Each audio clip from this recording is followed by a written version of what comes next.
here. No fue. I'm going to present this. I'm going to present this project that was my research for my undergraduate research project, and was under the guidance of Dr. Eduardo. So we studied a viable model to explain the RK anomalies, to explain the flavor anomalies in leptoquark universality violation.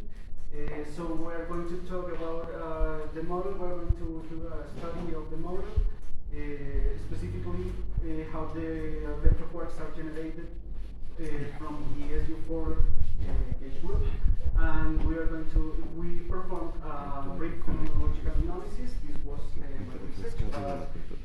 This is currently an ongoing investigation still, so we hope to better the results we are going to present. So to begin with, the standard model presents a remarkably successful description of the nature at level of elementary particles, but there are some significant hints that there are physics beyond the standard model for new physics. Some of those most convincing hints for physics beyond the standard model are the anomalies in the meson case, which suggest that there might be a violation of the leptoquark universality. These anomalies can be explained with this is the singlet, weak singlet leptoquark. As we can see, it is a triplet of a color triplet and isosinglet, weak isosinglet, and it has 2/3 charge. This is a vector leptoquark. The goal of this work is to study the viable model based on the Paris-Salon unification that does not involve mixing with new vector bacteria. So we're going to talk a bit about the meson case and the flavor anomalies. New physics searches sometimes come from comparisons between observed measurements and standard model predictions. Measurable quantities can be predicted accurately in this type of case. For example, from a charged B meson to a kaon and two charged leptons. There might be some strong force contamination in these processes, but when we perform the fraction of the branching ratios, we expect that contamination to be very low. Leptoquark universality is actually an accidental symmetry of the standard model, so we can question it. It is not something that is deduced from first principles. So in the standard model, we can have this type of decays, for example, when a B meson decays into a kaon. And for these interactions to be carried out within the framework of the standard model, we need one loop interaction here, because this is a favor-shaping neutral current. So in these cases of the standard model, this is carried out via these processes. Here we have a weak decay, and here we have a process that can be mediated by a weak boson, or it can be mediated by electromagnetic force. And lastly, we have the kaon, and we have two leptons in the final states. In the model of leptoquarks, we can have these interactions to occur at tree level. So when we have these interactions at tree level, here there is some vertices generated, and these vertices next to the leptoquark can have different couplings for different families of leptons, and allowing us to explain the flavor anomalies we can see in the experiments. So these are the branching fractions that are calculated in the case I mentioned. So as I mentioned earlier, there can be some strong force contamination here, but we hope that when making the fraction, this fraction that practically vanishes. So the most accurate measurements in this type of decays were performed by LHCb in 2021, and the latest results show a 3.1 standard deviation away from the predictions of the standard model. So here we see a plot comparing different measurements performed before the LHCb, but we can see that the LHCb has a very small, a very narrow error.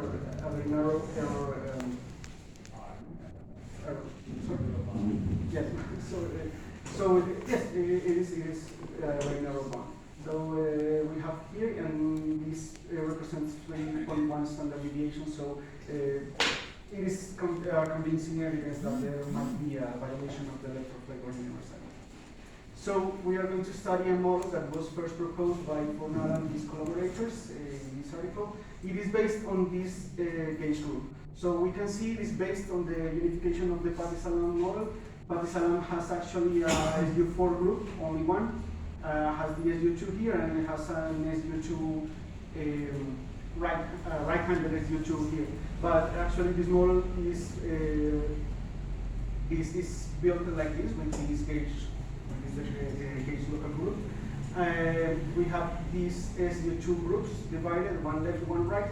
And the key feature of this model is that we are going to make the SU4 right break at a much higher energy scale than the SU4 left, and that allow us to avoid some constraints generated from K on case, from K on red case. So the decomposition of this gauge group into the standard model particles gives us these three multiplets. We have two right-handed multiplets that are, of course, weak isosinglets, and they are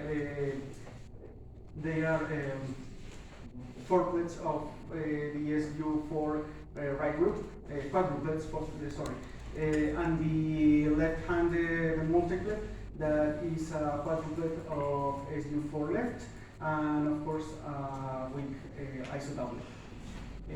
In the Higgs sector, this contains the standard model particles, the left-handed quarks and leptons, and right-handed quarks and leptons, and this has also a right-handed neutrino in this. But as we can see, there are no mixings with exotic vector-like particles, vector-like fermions in this model. In the Higgs sector, we have these three fields that will allow us to unify this, because what is going to occur here is like an inverse unification there. We usually expect that at a much higher energy there are some unification of all the groups, of all the subgroups in this symmetry. But in here, these groups are going to break actually to one SU3 group that will represent the color group in the standard model. So for the left-handed fermions, here these particles are pretty evident. They are only quadruplets of SU4 right, but I believe this deserves a more careful analysis. So the standard fermions, the standard model fermions, are combined into these two fundamental representations of SU4 left. Here we have the up-type quarks with the neutrino, and we have the down-type quarks with the charged lepton. And this is for each of the three families of the standard model. Left-handed fermions also form a fundamental representation of the SU2 lepton group in this manner. So we have quarks, where C is a color index, and we have these for the leptons. The three fermion generations can be grouped into a 4-2 representation of the SU4 times SU2 group in this way, where F is the family index and runs from 1 to 3. So with that in mind, we have that following the spontaneous symmetry breaking of each of the SU4 left groups. These are going to break to a SU3 group that will combine later with each other, the left and right, to form the SU3 color group of the standard model, and they are going to generate another symmetry, a U1 symmetry that we are going to label U131. Okay, so following this spontaneous symmetry breaking, six massive gauge bosons are going to be coupled from the initial 15-plet of gauge fields in the SU4 group to form pre-charged column leptoquarks that we are going to see further. The 15th SU4 left generator is going to be treated to the charge, and these generators are normalized as the square of the trace. The trace of the square of the generators are equal to 1/2. So this is the T15 generator of the SU4 group. Finally, the charge operator we have is this one, where this T3 represents the isospin generator, the usual isospin generator. These are the T15 that we have mentioned, and this is the generator of the SU1 prime group that we have in the initial symmetry. This combination here is going to form the standard model hypercharge.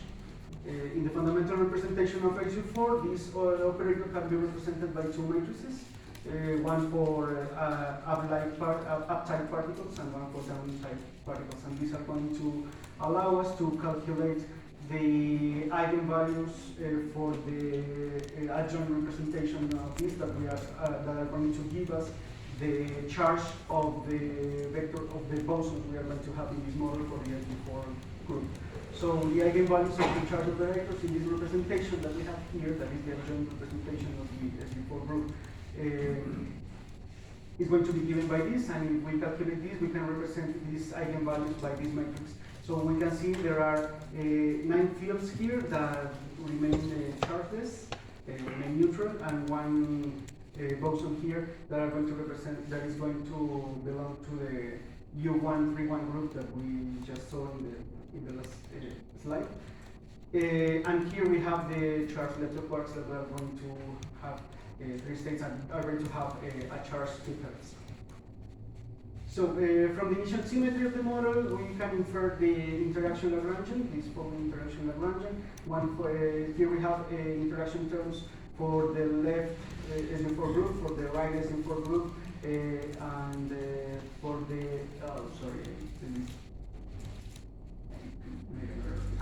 no, these are only for the SU4 groups.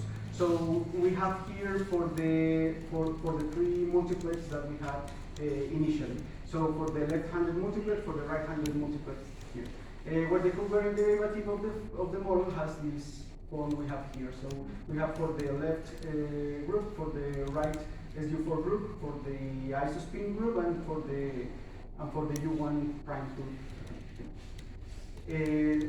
Okay. So taking the SU4 left terms interaction Lagrangian, we can take these, we have these terms, and from there let us label this combination here as this GL. We are going to call it the boson operator. So this boson operator, gauge field boson operator, we are going to have this matrix here, where these leptoquarks are going to be represented by this. So these are the 6 gauge fields that decouple from the 15th-plet, from the initial 15th-plet, and they are the ones that are going to acquire mass, and they are going to represent, these combinations are going to represent the states of the leptoquark. Regarding the mass matrix of the vector leptoquarks, we have this matrix here, it will perform. So we have here this, and we can infer a mixing matrix for from the interaction basis to the mass basis, which can be in this form. But here we have this here. They are the vacuum expectation values of the scalar fields that we presented earlier, and this VR here, for example, VR is going to represent the vacuum expectation value for the field that is a quadruplet of the SU4 group, right? SU4 right group. And as we mentioned earlier, the SU4 group, we make the SU4 group to break at a much higher energy, so we can assume this relation here regarding the vacuum expectation value for the scalar fields. And with this matrix, these 2 terms here and here, this term here and here are going to disappear, and they are not going to be mixing. So the eigenstates of interaction are going to be represented exactly by the eigenstates of mass with these masses that we have here. Now, for the flavor structure and the interaction terms, we mentioned that we have these representations for the weak iso doublets for quarks and for leptons, and we can introduce here the mixing matrices for this is the CKM and this is the PMNS matrix. So the interaction Lagrangian is going to have this form we have here. These couplings here are going to represent just the couplings that are present in the Lagrangian, because we are assuming for an analysis independent of model, we are going to assume that the Lagrangian is not diagonal in the interaction basis, but is diagonal in the mass basis. So these are going to represent only the couplings we are going to have for these kinds of currents here. So for the phenomenological analysis, we perform first model-independent analysis. The model-independent analysis, we have here this Lagrangian. Here the leptoquark is represented by this U1, as is known in the literature, the weak singlet leptoquark. And we have here the couplings, and we have here the current that we observed earlier. We have here a right-handed sector, but we are not going to be concerned with that because of the structure. We made a group with the SU4 right-handed group to breaking at a much higher energy. So to avoid constraints from Munich conversions in nucleus and parity violations, we use this minimal U1 model structure that was proposed by Angelescu and his collaborators, and we have this texture here for the matrix of couplings for the mixing matrix. So this elliptonic decays of the meson involves this process we have here, this effective Lagrangian that involves the C9 and C10 Wilson coefficients. These Wilson coefficients are going to be given by this form we have here, and 2021 values by Almanshofer and Standel allow us to perform, allow us to give us this value here for these two Wilson coefficients. So based on these Wilson coefficients, these values for the Wilson coefficients, we performed a chi-squared analysis, finding the 1 sigma interval for the flavor couplings in the space of parameters, obtaining this graph with this plot we have here. And we have this coupling for the XS mu and the XB mu in these ranges that we have here. So after the model-independent analysis, we are going to perform model-specific analysis. The model-specific analysis involves some modification to the Wilson coefficients introduced by the introduction of the SU4 right-handed group that we are going to have here. With the restriction on the breaking energy of the SU4, we get this structure for the Wilson coefficients.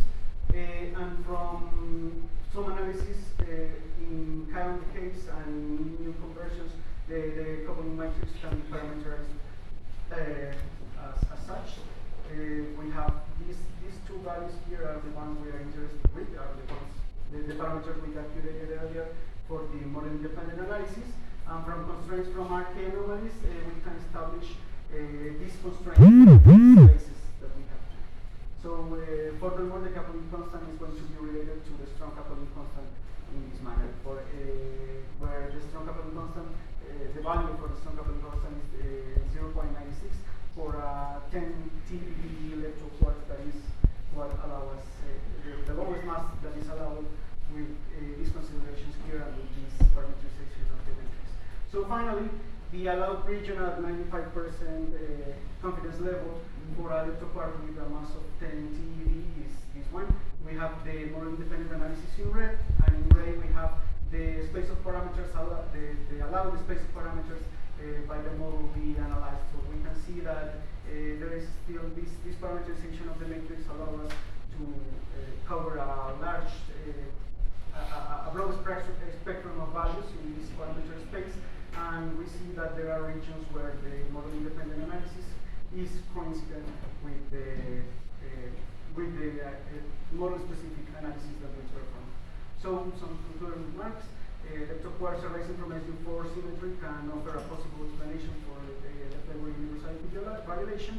For these RK anomalies involving these kinds of decays, we found the values for these couplings from a model-independent analysis, and we found that the parameterization that we proposed, that Ronald proposed for the coupling matrix admits a wide range of values. The data from the model-independent analysis is within this range.